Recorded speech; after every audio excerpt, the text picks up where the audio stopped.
tenemos que pensar en el tiempo mítico como un tiempo del eterno presente.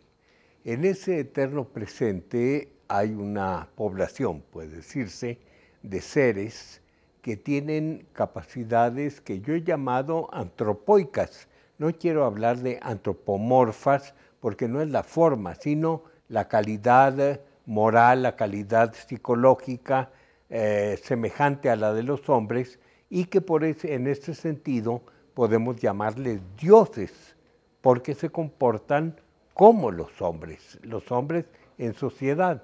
Y son una sociedad de seres que tienen características diferentes, son muy heterogéneos, que es una de las virtudes principales del politeísmo, en que los dioses, cada uno de los dioses, está representando una cualidad, un tipo de acciones, etc.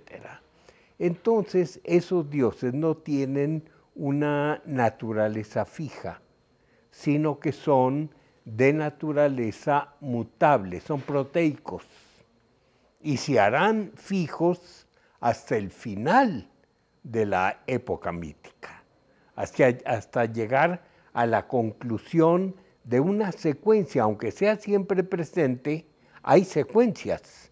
Entonces, al final de la secuencia, ellos devenirán, a través de todos los cambios que sufren en el mito, en criaturas ya estables, en seres ya estables, fijos.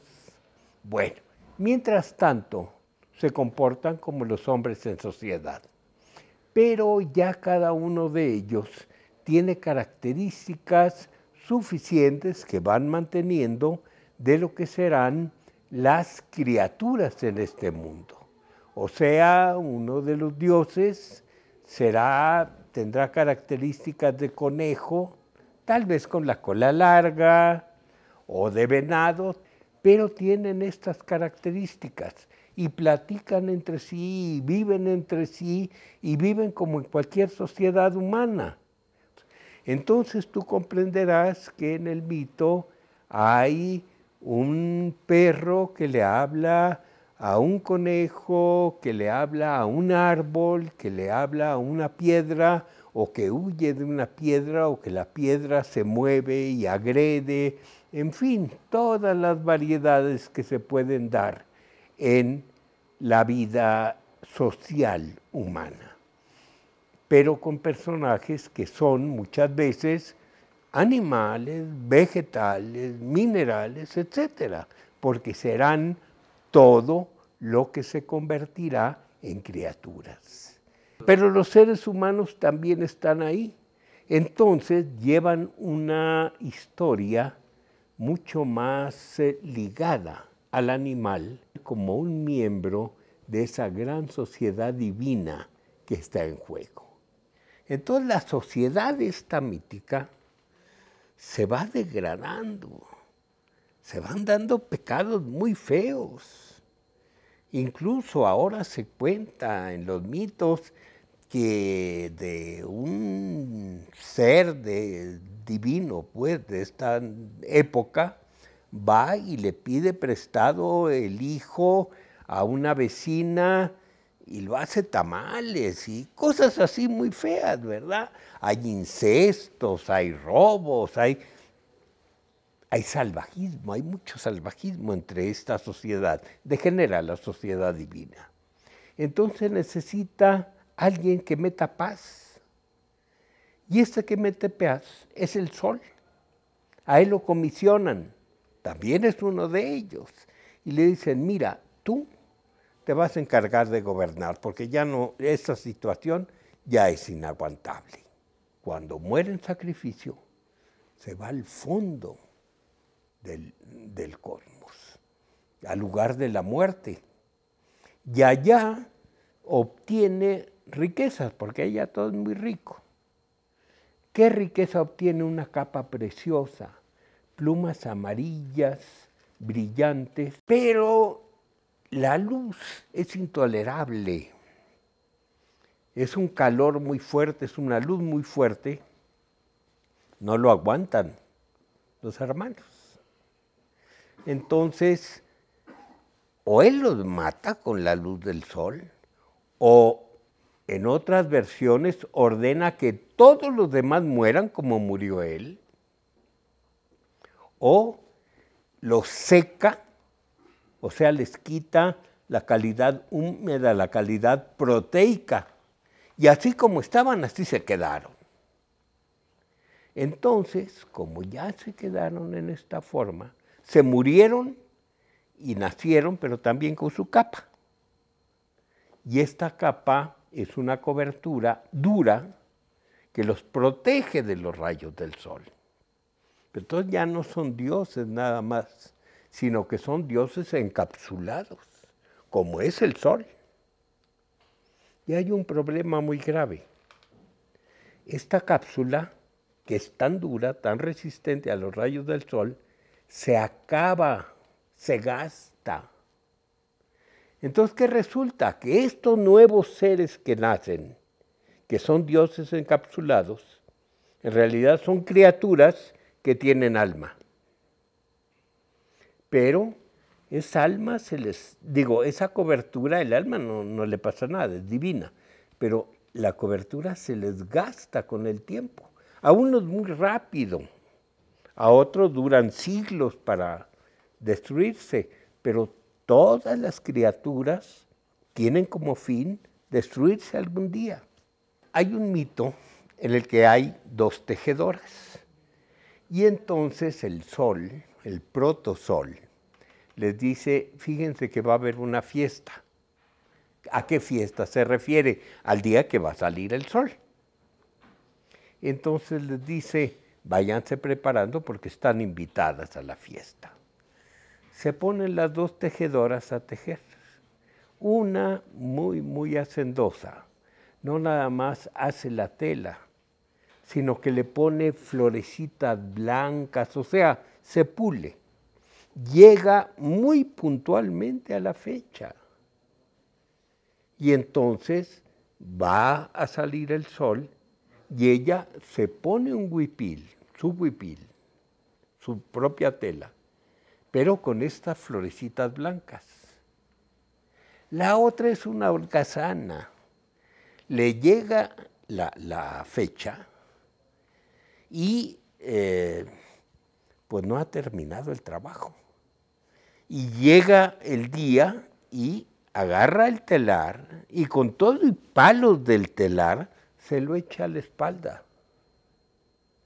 ¿Qué pasa? Sale el sol. La tejedora puntual es la tepezcuintla. Todo el lomo de la tepezcuintla es una capa de flores, bueno, de puntos blancos muy hermosos. ¿Qué pasa con la otra? Es la armadilla. Le queda un cascarón ahí horrible, que son los palos del telar que se le endurecen y se hacen la concha de los armadillos.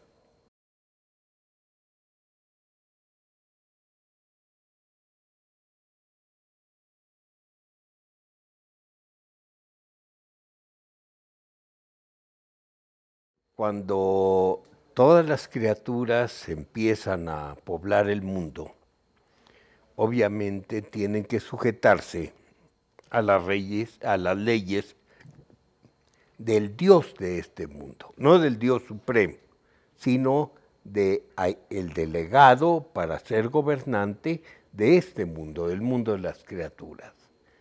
Y tienen que someterse a nuevas leyes. Y estas leyes son muy drásticas. El gobernante es el sol. Y una de las leyes precisamente impide que las distintas clases de criaturas puedan seguir dialogando entre sí como antes lo hacían.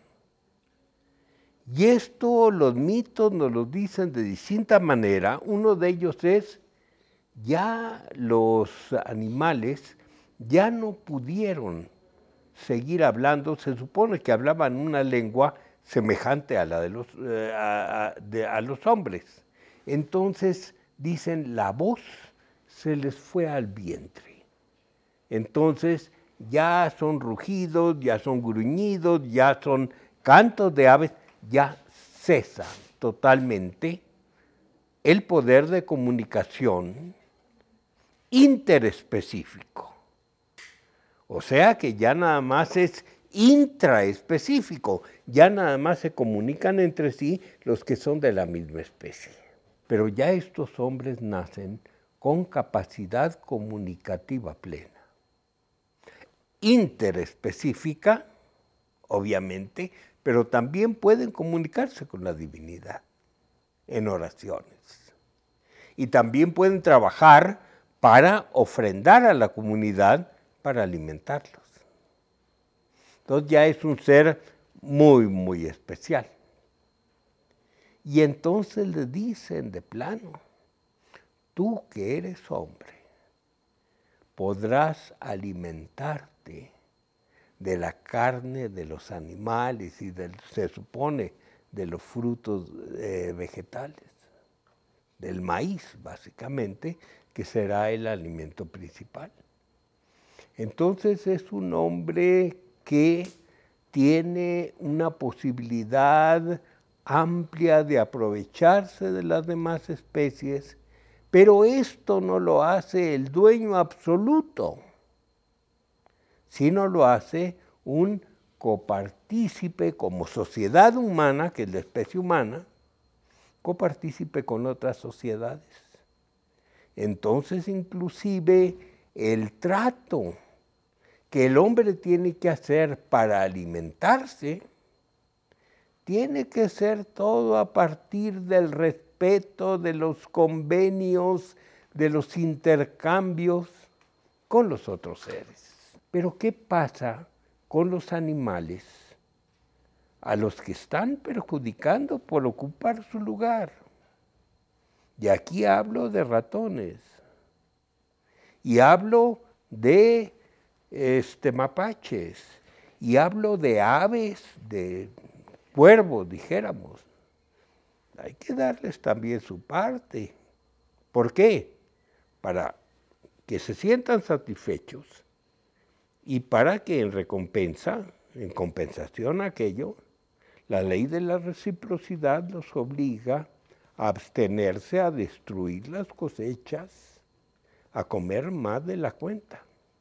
Pero el hombre tiene que proporcionarle a las tuzas, por ejemplo, la oportunidad de que también sobrevivan. Entonces, esto hace que la explotación de los animales o de los vegetales o de los minerales siempre sea con respeto, en la medida suficiente para satisfacer las necesidades apremiantes del ser humano. Y esto lo vemos muchas veces, hasta en los cazadores. ¿Qué tiene que hacer un cazador? Cazar moderadamente, no dejar ir vivas a las presas porque se van heridas y eso ocasiona molestias. Los dioses tienen que curar a los animales heridos. Pero aparte, si obtienen carne de las presas de caza o de la pesca, no pueden nada más llevarla y usarla indiscriminadamente. No se la pueden llevar a su segundo frente. Supongamos, ¿qué es lo que sucede? Se enoja el dueño de las presas. Es ley de reciprocidad, de respeto. Se va a cortar un árbol, se le habla al árbol. Y se le hace notar que, pues, ni modo, el hombre tiene que subsistir.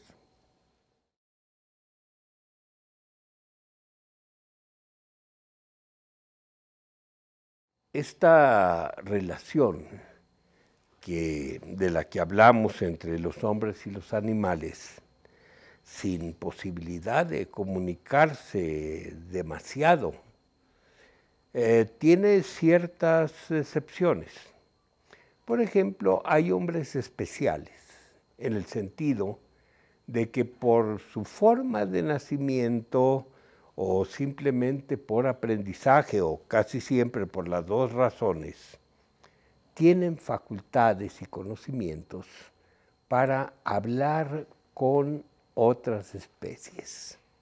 Esto puede recibir el nombre de chamanismo, según les llaman unos, otros simplemente hablarán de hombres sabios o Tlamatinime aquí cerca de Jalapa, en fin, son distintos nombres que se les dan.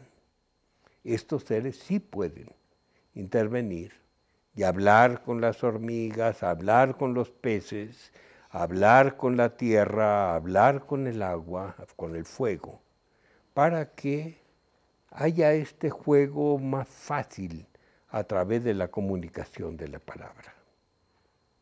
En el caso, dijéramos, de los peces, incluso para pescarlos, hay que convencerlos de que entren a las nazas. Decirles, esta es tu casa, por favor, pasa. Incluso la comunicación puede ser con engaños, eso se da también en las relaciones humanas. Pero las relaciones más íntimas es cuando el dueño de los animales designa a uno de los espíritus animales que él gobierna para que acompañe a un ser humano.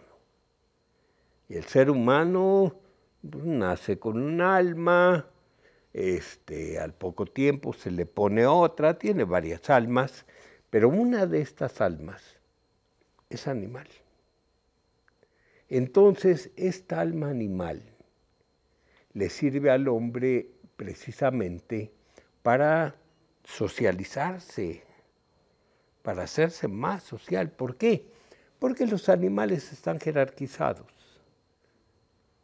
El gran conjunto de animales que viven en el monte sagrado tienen su ordenamiento, hay jefes, Entonces, el dueño de todos aquellos animales le manda a uno, y esa alma, esa parte de alma de ese animal se mete en el niño recién nacido. Y esto le da características. Vamos a suponer que el animal, que estamos en Chiapas, y que el animal que le ponen al niño es un colibrí. Uy, esto lo hace un ser importantísimo en sociedad. Ocupa los lugares privilegiados. Vamos a suponer que lo hace un jaguar. Tiene una gran fuerza, una gran personalidad, también puede ocupar cargos de gobierno, etc. Vamos a suponer que va un ratón. ¿Qué pasa con el ratón? Pues ocupa cargos muy menores dentro de la organización social, es apocado, etcétera, etcétera. Un venado puede convertirse en una persona que en cuanto oye un rayo, se espante, no tolera el sonido de los rayos. Una lagartija, pues puede hacerlo muy resistente a las caídas. Un tlacuache lo puede hacer muy sabio, pero también medio ladrón. Entonces, los animales el alma animal va dándole no todas las características, pero ciertas características al ser humano y una posición dada en la sociedad. Entonces, cuando tiene el hombre esa relación durante toda la vida. Más allá de la vida, siguen las relaciones con los animales. Entre los antiguos nahuas se acostumbraba, cuando moría una persona, enterrarla con un perro de color rojizo. ¿Qué era lo que se esperaba? Que cuando este hombre empezara el viaje al Mictlán, fuera a encontrarse allá con el alma del perro rojo que se había matado. ¿Por qué? Simplemente porque tenía que cruzar en el Mictlán un río que se llamaba Chignahuapan, que estaba en el Chignau-Mictlán, o sea, en la parte profunda del Mictlán, y tenía que cruzar este río para llegar al otro extremo, y quien lo ayudaba era un perro. Entonces el hombre se agarraba de su perro y lo llevaba a la otra orilla. Lo curioso es que esto no lo vamos a encontrar nada más en Mesoamérica. Si nosotros vemos los ritos aymaras, encontramos la misma creencia. Nada más que allá el hombre se monta en la oreja del perro que lo va a cruzar al río. Son particularidades. Y es lo curioso, cómo se dieron paralelismo o hay relaciones, eso no podemos contestarlo. Pero sí, el hombre sigue relacionado con los animales más allá de la muerte. Ya hablando de las criaturas, pues cada uno de los animales tiene un conjunto de características que son las que van a explicar la conducta de esa especie, pero al mismo tiempo la conducta de los seres humanos que nahualiza o que explique por qué aquel dios tiene esta característica. Entonces, volvemos al ejemplo del tlacuache. ¿Cómo es el tlacuache? Pues el tlacuache tiene varias propiedades y una de ellas es muy inteligente. Otra de ellas que se hace de repente como que está muerto. Y le van los otros animales, pero ven que ya no es un ser vivo, sino un cadáver, y hay animales que no les gusta comer cadáveres, lo respetan. Y se descuida el predador y el tlacuache sale huyendo. Bueno, ya tiene otra característica. Pero el tlacuache tiene manitas, dicen ahora en el Valle de Toluca, tiene manitas de cristiano. Tiene poder de hacer las cosas, entonces es un ladrón de primera. Esto hace que los tlacuaches levanten incluso las piedras que ponen los tlachiqueros para sacar el aguamiel. Y se roban el aguamiel, se lo beben. O que se metan en los gallineros a matar gallinas. O sea, es un animal ladrón. Entonces, ¿qué quiere decir esto? Que el proto-tlacuache era ladrón y en el mito aparece como el ladrón. Es precisamente el que se roba el fuego para traerlo a los seres humanos. Entonces, es de comprender que cada uno de los animales viene a ser un ser que caracteriza una, dos o tres calidades de comportamiento o calidades morales, o etcétera, etcétera. Esto hace que constituyan un verdadero código. Entonces, ¿cómo se representa a un Dios?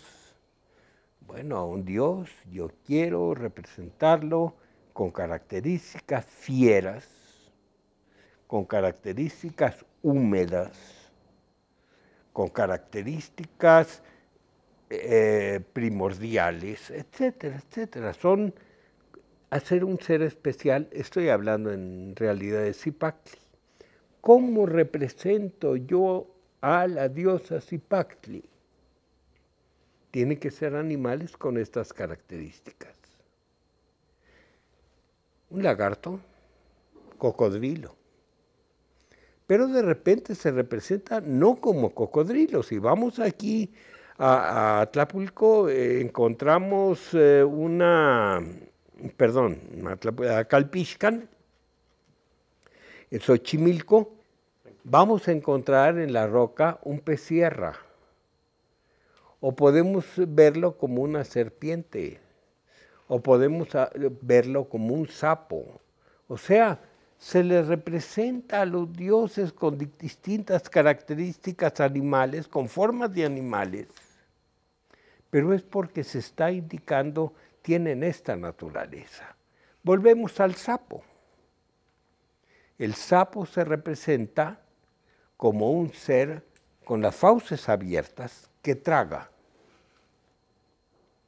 Es una de las representaciones de Zipactli, pero con una característica. No tiene dientes de sapo, porque, obviamente. Tiene fauces muy dentadas con colmillos. O sea, empiezan las combinaciones.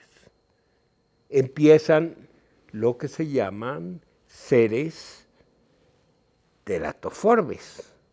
O sea, que tienen una parte de un animal, otra parte de otra parte de otra. No es ignorancia del que representa, es uso de un código que te está diciendo, este ser tiene tales características. Lo hacen como rompecabezas. O sea, es un mundo mucho más ligado culturalmente que nuestra sociedad actual. Entonces, está muy cargado de significados. Pero si está muy cargado de significados, eso tiene que estar muy codificado para que todo el mundo entienda. Pero al mismo tiempo, tienen que ser símbolos muy, muy vivos, como pueden ser los símbolos animales. Incluso más, mucho más que los vegetales, sin descartarlos. Entonces, es natural que los encuentre uno donde quiera. Si tú te vas a sentar en un banco muy pequeño, es muy común encontrar hasta nuestros días que ese banco tiene la forma de cuadrúpedo. Y ese cuadrúpedo lo más probable es que sea un armadillo. Si tú tienes una canoa, puede llevar una, en la proa, puede llevar una cabeza de animal. Si tú te encuentras un incensador, vamos a suponer que tú quieres hacer una ofrenda y tienes lo que se llama tlemeic, o sea, un brazo de fuego. ¿Qué es lo que pasa? Que el astil tiene forma de serpiente. Entonces, todo va adquiriendo un sentido con las formas animales. No es nada más amontonar, no es nada más copiar, sino darle un sentido especial de acuerdo con un código vigente en la sociedad en la que tú estás viviendo. No es para ti, es para un medio de comunicación. Entonces, ahí se van plasmando no nada más figuras animales, sino también figuras con las que tú estás compartiendo símbolos con tu propia sociedad. Pero aparte de eso, hay otros que son especiales. Tú me estabas preguntando de formas animales que salen en entierros, en restos arqueológicos. Vamos a ver la interpretación actual. Muchas comunidades se acercan a los lugares arqueológicos y no los consideran hechos por los antepasados, sino por otros a los que llaman, entre otros nombres, ancestros, que no es lo mismo que antepasados. ¿Quiénes son unos y quiénes son otros? Antepasados son tu padre, tus abuelos, tus bisabuelos, etc. Ancestros, o padres madres, o chantiles, o judíos, o estrellas, son seres, proto-criaturas, ¿Qué pasó cuando salió el sol? Se fueron al mundo de la muerte, pero muchos no alcanzaron a ir y se petrificaron sobre la tierra. Los lugares arqueológicos son lugares sagrados. Están totalmente habitados por esos seres. ¿Cómo te das cuenta? En la noche. Incluso se oyen trompetas, se oyen tambores, se oyen silbos, están vivos. Son seres peligrosos porque son de aquellos salvajes que se hicieron piedras en los momentos de la salida del sol. Y entonces, ¿qué son? Los sacerdotes, los evangelizadores, les dijeron, no, pues todos los que están, todos sus antepasados, sus ancestros, no eran cristianos. ¿Qué eran? Eran gentiles. ¿Cómo se les llama a estos seres? Xantiles en náhuatl.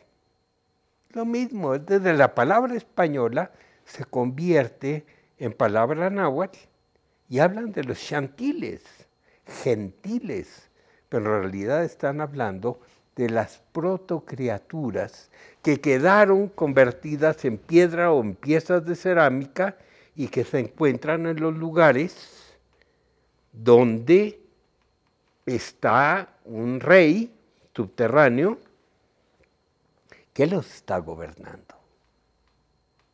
¿Por qué? Están esperando que se acabe el mundo. Entonces serán ellos los que disfruten.